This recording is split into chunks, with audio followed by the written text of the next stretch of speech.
Bold! Bold! Mark Wood back into the attack, left fourth. ব্যর্থ নাজমুল হোসেন শান্তকে ফর্মে ফেরাতে উঠে পড়ে লেগে গিয়েছে বিসিবি। আর মাত্র কিছুদিন পরেই বসতে যাচ্ছে আসন্ন বিশ্ব চ্যাম্পিয়নশিপ ট্রফি।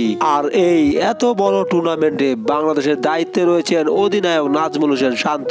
বারবার ব্যর্থ শান্ত হয়তো এবার লাস্ট সুযোগ আরেকবার পেতে যাচ্ছে। তো দর্শক, সম্পূর্ণ বিস্তারিত থাকছে পুরো ভিডিওতে, অবশ্যই ভিডিওটি না টেনে সঙ্গেই থাকুন।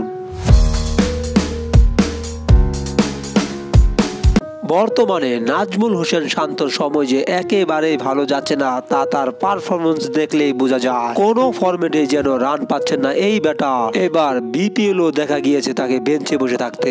আর এই ফর্মহীন শান্তই নাকি এবার অধিনায়ক হয়ে যাচ্ছেন চ্যাম্পিয়ন্স ট্রফি খেলতে। অবশ্য ইতিমধ্যে শান্তকে ফর্মে ফেরাতে অনেক চেষ্টা চলছে। কিছুদিন আগেও অফ ফর্ম থাকায় লিটন দাসকে দল থেকে বাদ পড়তে হয়েছে।